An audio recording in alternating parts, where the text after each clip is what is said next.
अस्सलाम वालेकुम फार्मर भाइयों, जिस गंदम के अंदर खड़ा हूँ इसका कद 4.5 फीट है और इसका सिट्टा जो है ये 10 इंच के करीब करीब है। आपको नजर आ रहा है, ये देखें। इसके बारे में तो मैं आपको बाद में बताता हूँ कि इसका इतना कद और इतना लंबा सिट्टा और इतनी तंदुरुस्त कैसे है। मैं आपको बताने वाला हूँ 3 बातें इस वीडियो के अंदर। वो बातें आपके लिए अहम और जरूरी हैं। पहली बात कि इस वक्त गंदम आपकी 100 दिन से लेकर 120 दिन की हो चुकी है, मतलब कि उसके अंदर दाने की भराई का काम शुरू हो चुका है। तो अभी हमने कौन सी खाद देनी है या कौन सी स्प्रे करनी है या इसका क्या लाएअमल करना है, जिसकी वजह से हमारी गंदम के अंदर जो सिट्टा है इसके दाने ज्यादा मजबूत हों, ज्यादा मोटे हों, ज्यादा वजनी हों और ज्यादा शाइन वाले हों। और दूसरी बात आपसे करनी है कि जिन फार्मर की गंदम हवा, आंधी या बारिश की वजह से गिर चुकी है, अभी गिरने वाली गंदम चाहे जितनी भी तंदुरुस्त थी उसकी पैदावार में बहुत ज्यादा फर्क आने वाला है। तो आप क्या लाएअमल करेंगे कि आपकी पैदावार घटे ना बल्कि दूसरों जैसी ही हो, तो उसके लिए क्या लाएअमल होगा। और तीसरी बात आपसे ये करनी है कि जो हम सीड लाकर बाजारों से महंगे महंगे सीड खरीद कर हम काश्त करते हैं और हर साल में सीड खरीदना पड़ता है, तो क्या ऐसा तरीका लगाएं कि 3-4 साल के लिए हम अपना ही सीड तैयार कर लें, हमें मार्केट से लेना ही ना पड़े। जो तीनों मसाइल मैंने आपको बताए, इंशाल्लाह इस वीडियो को आपने एंड तक देखना है तो आपके ये तीनों मसले मैं हल कर दूंगा और बहुत आसान और मौसर तरीके हैं। फार्मर भाइयों, पहली बात यह है कि इस वक्त सिट्टे के अंदर दाना जो है इसकी भराई शुरू हो चुकी है, ये 2 दिया हालत में आ चुका है। इस वक्त इसका मिल्की स्टेज है। मिल्की स्टेज का मतलब क्या है कि आपको ये ऊपर नजर आ रहे हैं, रेशे बन रहे हैं, इसका पोलन हो रहा है। 40 दानों से लेकर 60, 70, 80 दाने तक एक सिट्टे के अंदर बन चुके हैं। तो अभी हमने कौन सा अमल करना है कि जिससे हमारी गंदम का जो सिट्टा है ये भी मजबूत और उसके अंदर जो दाने हैं वो ताकतवर हो जाएं, उनका वजन ज्यादा हो, उनकी शाइन ज्यादा हो। उसके लिए सबसे पहली बात फार्मर भाइयों ये कि आपकी जितनी सारी फील्ड है ये तंदुरुस्त होनी चाहिए, किसी किस्म का आपकी गंदम के ऊपर स्ट्रेस ना हो। और मेन चीज जो है वो आपकी ये है कि इस वक्त आखिरी पानी का टाइम है। इस वक्त पानी आपने हर हाल में गंदम को देना है, स्प्रे किसी किस्म की नहीं करनी क्योंकि पॉलिनेशन का वक्त है, लेकिन पानी आपने हर हाल में देना है। कहीं ऐसा ना हो कि पानी जमीन मांग रही हो, आपकी फसल पानी मांग रही हो लेकिन आप कह रहे हो कि यार अभी ये पॉलिनेशन का वक्त है, पानी नहीं देना। अगर हम इस वक्त पे भी इसको पानी नहीं देते हैं तो इसका नुकसान ये होना है कि जो हमारा दाना है उसके ऊपर काफी ज्यादा फर्क आ सकता है कि ये सिट्टा कभी भी मजबूत नहीं करेगी और जो इसका दाना है वो कभी मोटा नहीं होएगा और शाइन वाला नहीं होएगा। तो पानी आपने लगाना है और उसके साथ अगर आप इसको 1 बोरी पोटाश की फ्लड कर देंगे पानी के साथ, जो आसान सा तरीका है, तो क्या बात है।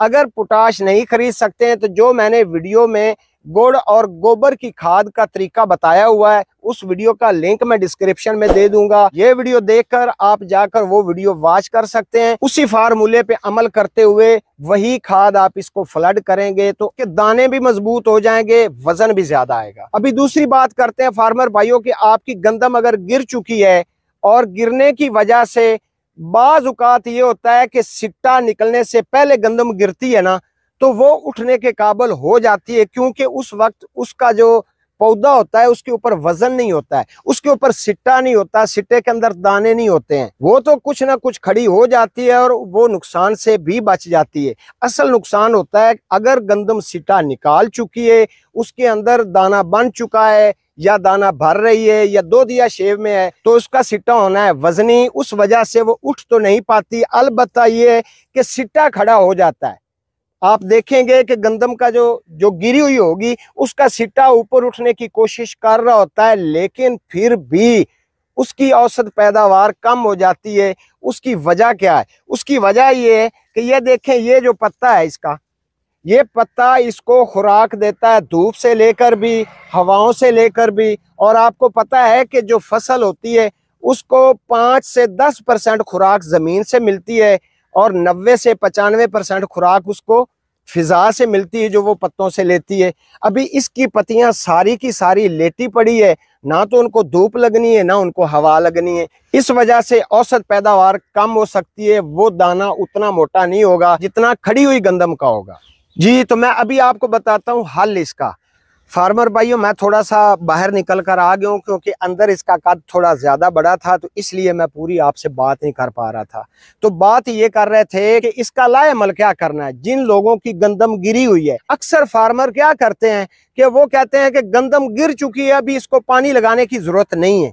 यही सबसे बड़ी मेन गलती करते हैं फार्मर भाइयों। आप गंदम आपकी गिर चुकी है, एक तो उसका ये नुकसान हो गया कि वो खुराक पूरी ले ही नहीं पा रही है, फिर नीचे जमीन खुशक पड़ी हुई है, जमीन से भी उसको खुराक नहीं मिल रही है। एक तो ऊपर से खुराक नहीं मिल रही है, दूसरा जमीन से खुराक नहीं मिल रही है, तो वो पौधा और भी स्ट्रेस में चला जाएगा। उस वजह से भी आपकी औसत पैदावार कम हो जानी है। तो फार्मर भाइयों, आप अकल दनाई ये करें कि फिल फौर उसको पानी लगाएं नीचे से, और पानी के साथ उसको खुराक भी दें। जो आप समझते हैं बेहतर है वो खुराक दें। अगर नहीं समझ के कौन सी खुराक देनी है, क्योंकि वीडियो लंबी हो जाने की वजह से काफी दोस्त उकता जाते हैं, तो उस वीडियो का लिंक भी मैं डिस्क्रिप्शन में दे दूंगा। उस वीडियो के लिंक पर जाकर आप देख सकते हैं कि इस वक्त इसको खुराक कौन सी देनी है। अभी तीसरा मरला आता है फार्मर भाइयों कि आपने अगर देखें इसी तरह की गंदम आपकी तंदुरुस्त खड़ी है, आपने अगले साल के लिए अपने ही सीड तैयार करना है, आपने फील्ड को नजर लगानी है। मिसाल के तौर पर आपको ये शायद नजर आ रहे हैं कि नहीं, ये देखें कुछ बड़े बड़े सीटे निकले हुए हैं और कुछ बराबर में हैं। जो लंबे कद के सीटे हैं ये भी वही एक ही सीड, लेकिन सीड के अंदर भी मिलावट आ जाती है। तो आपने जो बड़े बड़े सिट्टे जितने निकले हुए हैं सबको तलफ कर देना है, इनको निकाल देना है, उखाड़ देना है। किस लिए कि आपने बनाना है सीड तो आपको एक ही क्वालिटी का, एक ही म्यार का सीड मुयस्सर हो जाए। इसके अंदर अगर कोई जड़ी बूटी है किसी भी तरह की है तो आपने उसको तलफ करवा देना है, किसी भी तरीके से उसको भी आपने जाया कर देना है। ये दो काम आपने कर लेने हैं। सुकून से आपने इंतजार करना है गंदम के पकने का। गंदम आपकी जब पक जाएगी उसको आपने दूसरी गंदम से अलग हार्वेस्ट करना है, अलग उसको थ्रेशराइज करना है। एक काम आपने आखिर पे करना है कि उसको सीड को आपने किस तरह से अलग करना है दूसरे सीड से। तो उसके लिए बेहतरीन काम यह है कि लोहे का एक छानना आपने ले लेना है। उसकी अगर आपको मोटा दाना साइज आप चेक कर लें कि ये साइज हमारे गंदम के लिए बेहतरीन रहेगा, उसी साइज के उसके अंदर सुराख किए हुए हों या आप अपने हाथों से कर लें, तो उसको छानना शुरू कर दें। जो बारीक होगा वो नीचे निकलता जाएगा और जो मोटा सीड होगा वो आपका अलग हो जाएगा। वो आपने छान कर साफ करके स्टोर कर लेना है अगले साल के लिए। ये थे हमारे 3 तरीके अपनी गंदम से ज्यादा पैदावार लेने के लिए। आखिरी तरीका कि मैंने आपको बताया था कि इस गंदम का ज्यादा से ज्यादा 4.5 फीट और कम से कम 4 फीट कद है। तो ये कैसे हो गया है मेरे भाइयों, आपको पता है कि ये कैसे हो गया है, आप खूब समझते हैं। जिन लोगों को समझ ना आए वो मुझे कमेंट में लाजमी बताएं कि मुझे समझ नहीं आई, मैं उसको रिप्लाई करूंगा। जिसको समझ आ गई है वो भी कमेंट लाजमी करे कि इसका कद और इसका सिट्टा बड़ा होने का क्या सबब है। मुझे आपके फीडबैक का इंतजार रहेगा। अगर फर्स्ट टाइम वीडियो विजिट की है तो प्लीज इस वीडियो को लाइक लाजमी करें, और चैनल पर अगर पहली बार आए हैं तो इसको सब्सक्राइब कर लें, क्योंकि इसी तरह की इंफॉर्मेटिव वीडियो आपका भाई आपके लिए बनाता रहता है। आज के लिए इतना ही। अपनी सेहत का ख्याल रखें और अपने इस चैनल का भी। अल्लाह हाफिज।